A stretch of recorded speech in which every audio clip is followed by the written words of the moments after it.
Hello and welcome back to Unmask Your Mind. If you're new here, welcome to the journey. If you're returning, thank you for being part of this community. It means the world to me. Today's episode is all about self-compassion, a cornerstone of unmasking and a lifeline for anyone who's ever felt like they're not enough. Self-compassion can be the bridge between who you've been told to be and who you truly are. Over the next couple of minutes, we'll dive deep into what self-compassion is, why it's essential, and how to build your very own toolkit. This isn't just about theory, it's about actionable steps you can start using today. So whether you're listening while folding laundry, driving, or just taking a moment for yourself, let's dig in. Let's start with a question. When you mess up, what's the first thing you tell yourself? If you're anything like me or many of the people I work with, it's probably not very kind. But imagine this. You have a close friend who's struggling. Would you say to them, "Whoa, you're really bad at this. You're dumb. You are the worst"? Of course not. You wouldn't. You'd offer them patience, understanding, and encouragement. So why is it so hard to offer ourselves the same kindness? For those of us who spent years masking, adapting to fit into environments where we felt judged or misunderstood, self-compassion often feels like uncharted territory. But here's the thing, it's a skill, not an innate trait. And like any skill, it can be learned. Self-compassion helps break the cycle of self-criticism and shame. It's the foundation of resilience. Studies even show that people who practice self-compassion tend to be more motivated and less likely to burn out because they're not wasting energy beating themselves up. Let's reframe self-compassion as a necessity, not a luxury. Is the oxygen mask you put on yourself first so that you can breathe deeply and move through life authentically. All right, now that we understand why self-compassion is essential, let's talk about building your toolkit. Think of this as a personalized collection of tools you can turn to whenever you need a boost of kindness and care. So here are my top 3 must-haves, okay? Are you ready? Take your time, look for a pen and paper, pause the podcast, do whatever you have to do. Ready? Okay. Affirmations, guys. We're going back to the affirmations. I know we've talked about this in other podcasts, but we're going back to affirmations. Start with simple, empowering statements like, "I am enough. I am worthy of love and kindness. It's okay to rest." Give yourself that kindness that you would give your friend. So let's say your friend is going on a race. Let's say your friend is doing some work. Would you tell them, "Hey, it's okay for you to take a time out. It's okay for you to skip a beat. It's okay for you to rest. You are enough. You're worthy of love and kindness." Of course. So then it's okay for you to say that to you. So this is a pro tip. Write them on a sticky note. Place them where you'll see them. Out of mind, out of sight, out of mind, guys. So place them where you're going to see them. Your bathroom mirror, your computer, or even your fridge. By the way, I don't know, you know those dry erase markers? Did you know that if you write with them on the mirror, you can actually erase them if you want to? Just letting you guys know.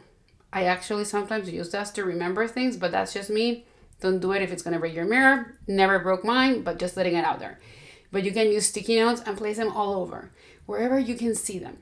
And you can write your affirmations there. Remember, I am enough. I am worthy of love and kindness. It's okay to rest. You can come up with more affirmations. Guys, your number 2 must-have. Emotional regulation techniques. Masking fatigue or overwhelming emotions can leave you feeling drained. Grounding exercise can help you reconnect to the present moment.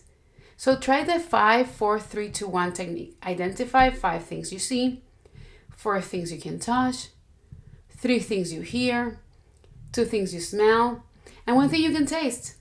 By the way, if sometimes you get bored with this, you know what I've done with other people?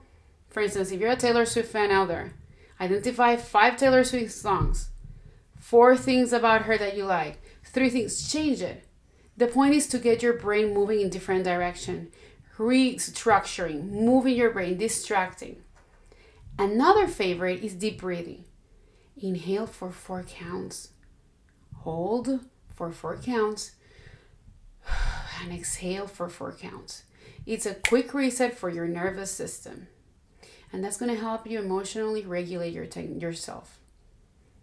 Now, number 3, self-care practices. You guys, I know out there I have probably single moms or parents, mamas, parents, dads, whoever. I know you guys have busy lives. I get that.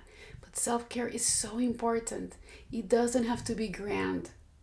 It's about tuning into what you need in that moment. Maybe it's stepping outside for fresh air, journaling for 5 minutes, voice messaging for 5 minutes in a journal if you don't want to write it, or allowing yourself to say no to something that feels draining. That is self-care, because that's you putting a boundary and caring about your needs.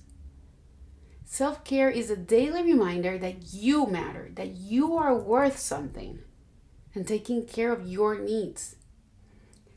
Now that you have some tools, that you have those tools, let's talk about turning them into habits. Building self-compassion into your daily routine doesn't have to be time-consuming or complicated. Start small. Hey guys, listen, one thing that I've learned as an ADHDer is that doing a lot of things is going to be overwhelming. If I have to clean out a room and it's a lot of things, it's going to overwhelm me. But if I start small, eventually I clean out the whole room. So start small. Dedicate just 5 minutes a day to self-compassion. Like 5 minutes a day to self-compassion. Like you could begin your morning with an affirmation. Check in with yourself at lunchtime. How are you feeling? What do you need? End your day by reflecting on one thing you're proud of or grateful for. And pair it with existing habits, like attach self-compassion practices to things you already do. For example, while brushing your teeth, repeat an affirmation in your head. During your commute, try a grounding exercise. Hey guys, listen, I don't know if you're anything like me or wherever you live, if there's traffic that is stressing you, that is the best moment to try your 5, 4, 3, 2, 1 technique or your breathing technique. Before bed, you guys, jot down one kind thing you did for yourself that day.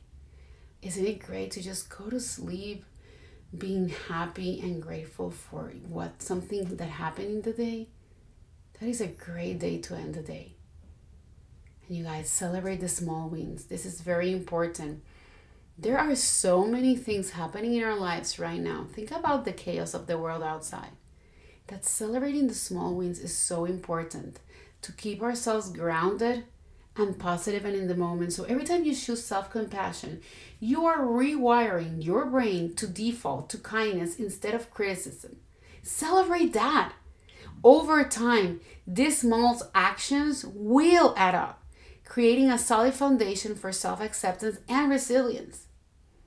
Because your brain is going to start getting used to this, and automatically it's just going to start doing it on its own. So now let's address the elephant in the room. Resistance. So if you're thinking self-compassion feels awkward, Annie, are you kidding me? Or I don't have time for this, you're not alone. For many of us, the idea of being kind to ourselves can feel uncomfortable, even selfish. But here's the truth. Self-compassion isn't about indulgence. It's about recognizing your humanity. When resistance pops up, ask yourself, would I speak to someone I care about this way? If the answer is no, take a pause and choose a kinder response. Give yourself permission to practice, to stumble and to grow. Remember, this is a journey, not a sprint. Listen, I understand how busy it is. Being a parent, having to go to work, taking care of the kids, finances, responsibilities, I get that. The last thing you want to do is, oh, do I really need to do this right now? But give yourself that time and ask yourself, Would you do this to someone else? And take that pause to see what the answer is. You're going to realize that you would not do that to someone else. And when you start realizing, why am I so kind to other people and not to myself? You're going to start rewiring your brain and realize, I have to be kinder to myself. And that's going to start changing your perspective. Let's try it out, guys, and let me know how it goes. That's a wrap on today's episode. If you take one thing away from this, let it be this. Self-compassion is a skill you can learn, a habit you can build, and a gift you can give yourself every single day. I challenge you to pick one tool from today's episode and try it this week.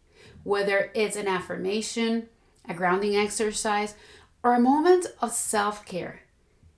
Take that small step toward unmasking and embracing your true self.